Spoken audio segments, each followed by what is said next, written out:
Agora quero aproveitar aqui a presença dos três para falar sobre a disputa para a cadeira, para a vaga do Luiz Alberto Barroso no Supremo Tribunal Federal. Começo contigo, Dani. Você escreveu coluna sobre isso, né? Sobre as movimentações, favoritos. Tem gente pintando por fora também para concorrer a essa vaga? Os nomes a gente já vem declinando aqui há muito tempo, né? Porque, de novo, a especulação, inclusive pública, foi feita pelo próprio ministro Luiz Roberto Barroso. Ontem a gente já falou, o ministro avisou o Lula há 2 anos que pretendia deixar o Supremo depois que saísse da presidência, cumpriu a promessa 10 dias depois exatamente de ter passado o cargo para Luiz Edson Fachin. Então, os nomes, eles estão aí na roda já faz muito tempo. Se você chegou agora, vamos relembrar. Primeiro, mais citado como favorito por integrantes do Supremo, né? O advogado-geral da União, Jorge Messias. Motivo: Lula tem confiança pessoal nele. Vamos lembrar que é um Messias, é o homem que a Dilma escalou para levar uma carta da posse do Lula. Lembra daquele diálogo que fez muito barulho na Lava Jato? Pois é, hoje ele é advogado-geral da União, já faz a interlocução com o Supremo Tribunal Federal por dever de ofício, tem esse critério que foi ou utilizado por Lula até aqui, o da confiança pessoal. Alguém em que Lula confia para tomar decisões, né, as melhores decisões, e que Lula conhece o estilo de pensamento. Foi assim com Flávio Dino, foi assim com Cristiano Zanin. Bom, qual é o problema, né? O Lula hoje tem uma crise na Câmara aberta, está claro, com a derrubada da medida provisória que ia recompor uma parte importante do orçamento, evitando cortes em áreas estratégicas, inclusive no orçamento social. E quem é que está segurando a barra do governo no Congresso Nacional é o Senado.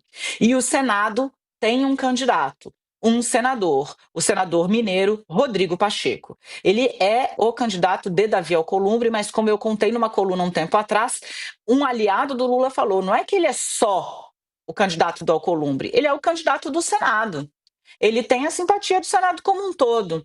E aí, se Lula vai e pega alguém que é muito ligado ao PT, caso de Jorge Messias, corre o risco de 2 movimentos. Primeiro, a oposição bloca, e aí Messias já chega com 36 votos não. Precisa buscar todos os outros, são 41 para passar. No caso ainda de desagradar Davi Alcolumbre, Lula pode ter um problema de governabilidade, com as 2 casas do Congresso sem vontade de ajudar ao governo. Essa conversa, né, a candidatura de Rodrigo Pacheco só tem um porém que o Lula já colocou na rua. O Lula não tem um candidato forte ou que ele considere forte o suficiente para disputar o governo de Minas Gerais, segundo o maior colégio eleitoral do país, onde ele precisa ter votos se quiser mesmo se reeleger em 2026. Então ele está apresentando essa questão da eleição em Minas Gerais como algo mais urgente para ele, mais importante para ele do que a indicação para o Supremo Tribunal Federal. Será que vai convencer Pacheco? Não sabemos. E aí, nesse impasse, pode ser que tenha um tercios. O que é isso? É um terceiro elemento que meio que vem assim por fora e aparece ali nas conversas como alguém que não seria nem tanto ao mar, nem tanto à terra. É o ministro do Tribunal de Contas da União, Bruno Dantas. Ele é muito jovem, tem 48 anos, salvo engano, teria, portanto, uma longa passagem no Supremo Tribunal Federal, está no Tribunal de Contas da União por indicação do Senado Federal, tem muito trânsito na política, de MDB até o PT, se tornou um aliado muito próximo do presidente Lula, com quem fala frequentemente pelo telefone, inclusive, e é hoje o nome defendido pelo ministro-chefe da Casa Civil, Rui Costa. Problema, né? Não é exatamente alguém que Lula conhece há décadas, mas está aí no jogo. Não é simples o xadrez que o presidente da República vai ter que resolver, mas tudo indica que ele não vai demorar muito, Diego. Não deve entrar 2026 com essa questão em aberto. Carla, agora vamos pintando nomes, né? E a senadora Soraya Tronic emitiu uma nota, a equipe dela, agradecendo a menção ao nome da senadora. Eu só não sei quem mencionou, mas ela agradeceu a menção ao nome dela para a vaga para essa cadeira do STF. Eu também não sei, Diego, de fato, quem mencionou a senadora, mas a gente vê, obviamente, aparecem aí diversos candidatos, a Dani descreveu muito bem, esses 3 são, de fato, os mais cotados. Há muito tempo também o Messias, ele depois desse episódio da presidente Dilma, que ele leva a carta e ele faz aí também, quando ele chega na AGU, ele faz, a gente também escreveu aqui sobre isso, para se livrar desse apelido Bessias, né, e também para mostrar todo o escopo jurídico dele, e aí por isso a Advocacia da União e a passagem dele na Advocacia Geral da União é considerada importante, né, ele ainda obviamente, é a AGU, e ele, depois que ele sai da presidência, ele trabalhou muito tempo com o Jacques Wagner no Senado, o que também deixou ele ainda mais próximo ali de pessoas da extrema confiança do presidente Lula, e ele também acabou ficando nesse ciclo mais próximo ali do Lula nesse mandato. Então, de fato, a gente conversando, né, o Messias aparece aí como favorito, mas é aquela coisa, é muito curioso, toda vez que a gente vê o processo decisório do presidente Lula, né, os auxiliares que estão com ele há muito tempo falam isso, olha, não tem jeito, tem uma pessoa que tem essa resposta, é o presidente Lula, né, e assim tem acontecido também agora, desde ontem, né, que já sabe, o Barroso já tinha dado esses sinais, mas ainda, de fato, como a gente também mostrou, né, na cobertura de ontem, foi ali, a Dani trouxe que era só Fachin que sabia, né, enfim, tinha tudo, o Barroso deixou mesmo um ar de surpresa ontem, que a classe política, apesar de estar esperando, foi surpreendida. E agora a gente vai ter que ver. Hoje, o ministro da Justiça, Ricardo Lewandowski, falou num evento, eu estava vendo agora há pouco, que também acredita que essa decisão do presidente Lula não deve demorar muito.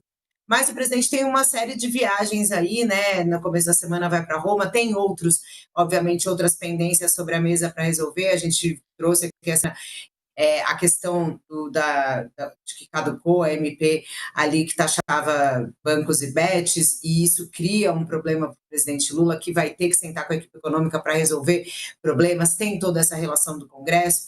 Então, a gente, claro, imagina que não vai demorar essa decisão do presidente, mas é difícil a gente saber quando ela vai sair, né? E aí também, só para trazer um adendo nessa questão que a Dani explicou muito bem do Pacheco, ontem, quando a gente volta nas fontes, né? E aí, como é que está a situação, Pacheco?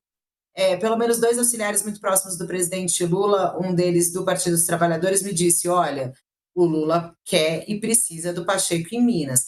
Diante dessa, imaginando que se Pacheco subir ao palanque de Minas, ajudar Lula nesse palanque de Minas, ele poderia eventualmente, for reeleito, ficar com uma próxima vaga que vai abrir, né?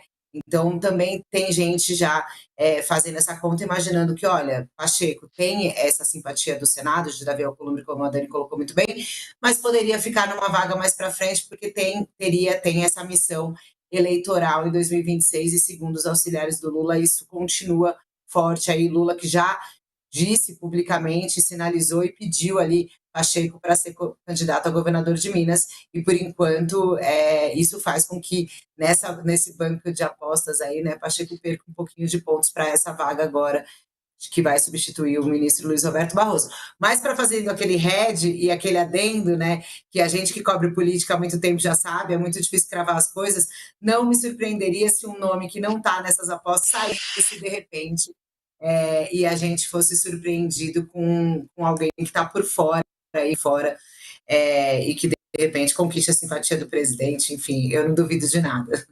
Aliados dizem ser baixa a chance de uma mulher ser indicada, de qualquer maneira tem essa pressão popular, Sakamoto, e tem a pressão também por uma pessoa negra. O Instituto em Defesa da População Negra, né, o IDPN, também publicou um manifesto, uma carta pública, cobrando ou pedindo a indicação de uma pessoa negra para essa vaga, Sakamoto.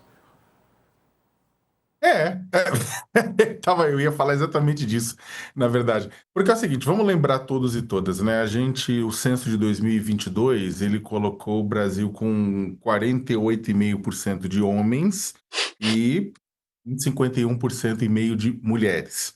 As mulheres são maioria da população. Contudo, elas representam apenas 9,1% do Supremo Tribunal Federal. Apenas hoje a ministra Carmen Lúcia, que vai se aposentar durante a próxima legislatura presidencial. Corre-se o risco de não termos mulheres no Supremo Tribunal Federal, né?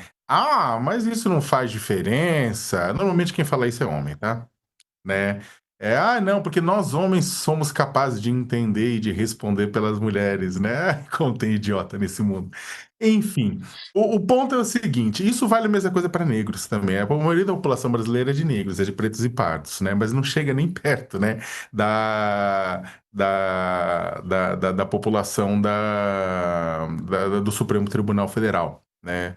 Então, eu acho que é o seguinte: a representatividade importa por uma série de razões na tomada, ainda mais porque os ministros do Supremo Tribunal Federal devem interpretar a Constituição, né, à luz da realidade que o cerca, né? O Supremo não é um bando de computador que opera, não, eles estão e é importante que eles sintam o calor da sociedade, né? Então, tanto que se preocupam, muitos presidentes se preocupam com o quê? Indicar um ministro evangélico. O presidente Jair Bolsonaro indicou André Mendonça, o próprio Jorge Messias, ele é evangélico. E isso é citado como um ganho para o Jorge Messias nesse processo. Eu não estou nem discutindo o Jorge Messias, a competência ou a capacidade do Messias, não é isso que eu estou discutindo, e não estou discutindo isso em detrimento aos outros nomes que estão colocados.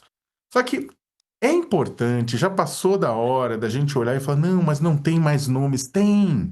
A gente tem que perceber que mesmo toda essa construção que a política constrói, a Dani muito bem relatou, a Carla muito bem relatou, né, dessa construção de quem são os favoritos não são dados, porque Moisés desceu do Monte Sinai com uma placa com 10 mandamentos, e no 11º mandamento está lá, os favoritos são esses, e por um acaso, coincidentemente, são homens. Não são.